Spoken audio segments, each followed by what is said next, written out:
والمسربة. والمسربة هي الشعر، خيط من الشعر رقيق دقيق، خيط من الشعر دقيق ممتد من الصدر إلى السرة. يعني أن هذا الخيط خيط دقيق ممتد من الصدر إلى السرة، خيط من الشعر دقيق. هذا وارد في وصفه صلى الله عليه وسلم.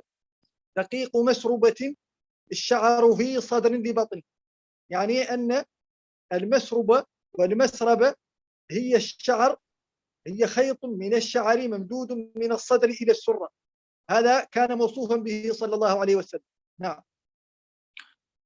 So he also had a thin line of hair that came from his chest down to his belly button. So basically, masruba is this thin line of chest hair that he had that started from his chest and then ended up at his belly button.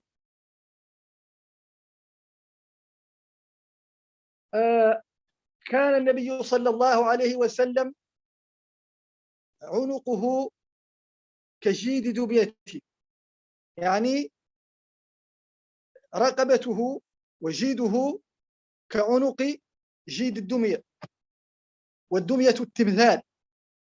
وكانوا يبالغون في تحسينها وتجميلها، وكانوا إذا بالغوا في حسن شيء يمثلون له بالدمية. نعم، يمثلون له بالدمية، يقولون كجيد دمية، والله كالدماء كما يقولون في أشعارهم. نعم. مع صفاء فضة، يعني أنه كان لونه كلون الفضة لصفائه ولجماله، لأن جماله فاق كل الجمال، جمال برع أي فاق كل الجمال، لأن النبي صلى الله عليه وسلم أعطي الحسن كله، أعطي الحسن كله، بينما يوسف عليه السلام أعطي شطر الحسن. نعم. So his neck was described as if it was sculpted, because the word dumya here means a sculpture. So just like people make sculptures of people, other human beings, and the sculpture looks almost perfect. So in the same way, it's used as an emphasis, and almost an exaggerated emphasis in poetry, for instance. When someone wants to describe something and exaggerate and emphasize its beauty, we would say it's like a sculpture, as if it's been sculpted, like it's not a real person, but it's a sculpture.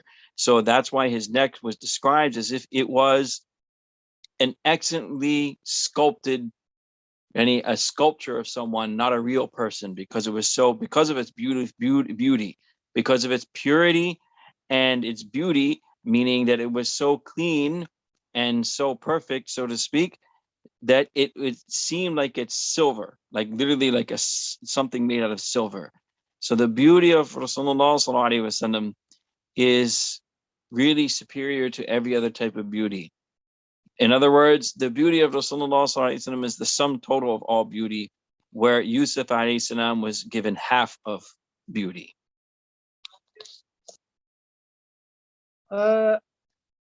كان صلى الله عليه وسلم معتدلا بادن الأعضاء، يعني أنه صلى الله عليه وسلم معتدل بين الضخامة والنحافة كما قدمنا، وكان معتدلا بين الحمرة والسمرة، وهكذا سائر أوصافه صلى الله عليه وسلم. نعم. So here. نعم. نعم. اسمحني. معتدل بادن الأعضاء، يعني أنه صلى الله عليه وسلم كان بادن الأعضاء، أي أن أعضاءه كل عضو منه فيه من اللحم، عليه من اللحم ما يكفيه، فليس العضو ضامرا، فكل عضو عليه من اللحم ما يكفيه وما يستحقه، فليس ضامر العضو. نعم. متماسك، كان اللحم قويا على العظم، فليس لحمه مسترخيا. نعم. عن العظم، بل لحمه متماسك. نعم. وهذا مظهر من مظاهر قوته صلى الله عليه وسلم. نعم. So in this description, he is described of someone who has perfect proportions, mu'tadil. So he wasn't as described before when we talked about his cheeks. He was neither skinny nor overweight. Let's put it that way to be polite. So he didn't have, in terms of his weight and his muscle mass, he didn't have so much, or you could say also fat, that he would be big, nor was he so skinny that there was nothing there, but he was given enough of weight and size, that is to say mass and strength, that was befitting of him. So it was never too much or too little, but it was enough that it was befitting of him, and also that he was big enough, so to speak. The muscles were there enough that he would also, it would show that he had strength, that he was a strong man. So when you looked at him also, even if he was not too large or too skinny, but there was definitely muscle mass, if you want to put it that way, that made him, he had the appearance of a strong man, of what we call again in English a well-boned, if you will, or a big-boned person. He had strength that could be seen.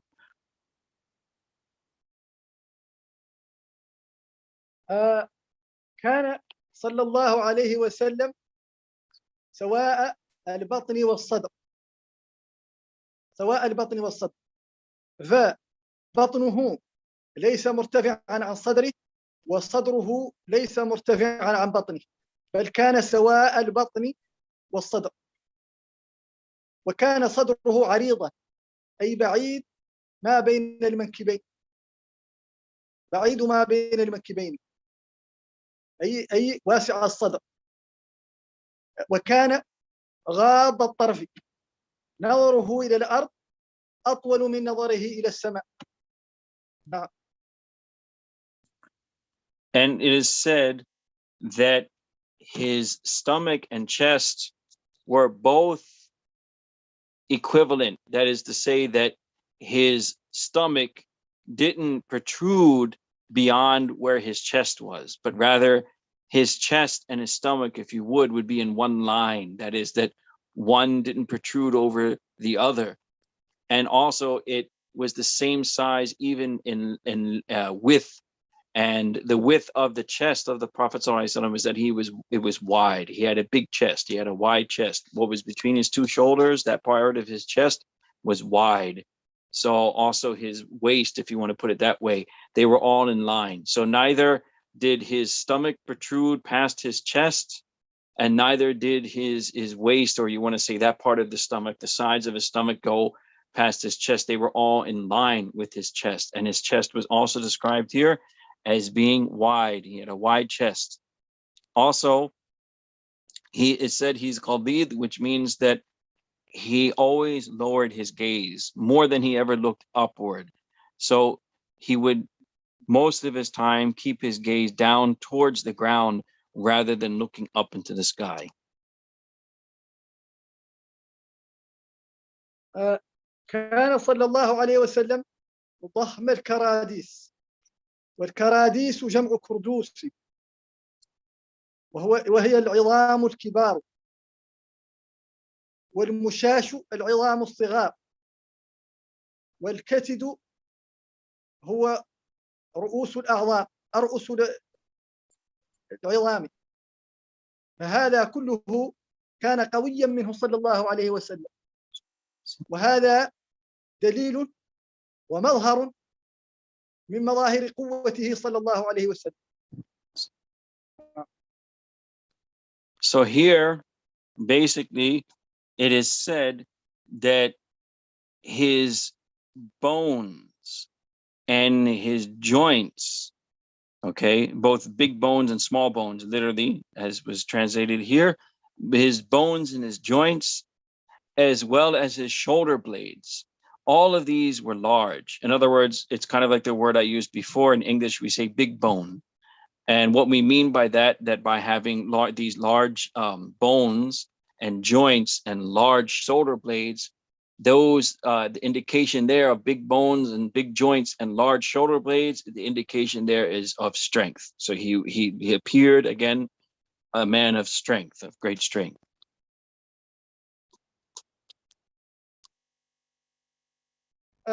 كان النبي صلى الله عليه وسلم أنور المتجرد، يعني ما يستره الثوب من بدنه الشريف كان شديد اللمعان، كان أشد نورا من باقي جسده، مما يظهر من جسده، لأنه لا يظهر للشمس ولا الريح، لذلك كان شديد اللمعان منه صلى الله عليه وسلم، أنور ذي تجرد. وقلنا أنه دقيق المسروب، يقول أنه كان من صدره إلى سرته موصول بخط من الشعر دقيق. نعم. So it is said that the light that can be seen from his body is like he could see there from also, like sometimes when he wore, you could see the light of his body, but also only when it was not covered.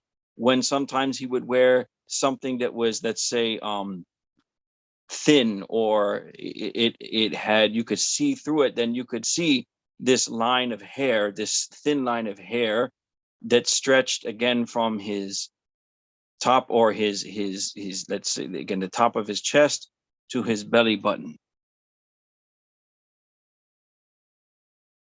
كان أيضا في ثدييه صلى الله عليه وسلم يعني شعر خفيف، ليس كثير شعر الثديين،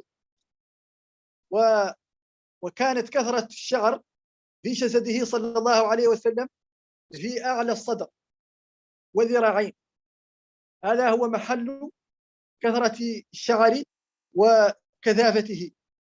نعم. So it is said that he also had a very, like, a light amount of hair, right? Not too much hair, but a light amount of hair on his chest, like his upper chest, and close to the side of his chest, where you would say your rib cage is. There was very little hair there. So it wasn't a lot of chest hair, but he did have some, just like he was described in the thin line of hair that he had from the top of his chest to his belly button. So in the same way, in the top of his chest, on his the breasts, what you call it, the upper chest, until the side of the chest close to the rib cage, in this area he also had thin a light amount of hair. كان النبي صلى الله عليه وسلم ذريع المشية، أي سريعها، وهي سرعة جبلية غير متكلفة، ليس فيها تكلف، لا تخل بالسكينة ولا تخل بالوقار. يقول بعض الصحابة: كنا نجهد أنفسنا خلفه صلى الله عليه وسلم وإنه لغير مكترث، أنهم هم يتكلفون السرعة خلفه صلى الله عليه وسلم، وهو مسرع بدون تكلف، لا يتكلف السرعة، لأنها سرعة جبلية، أي طبيعة،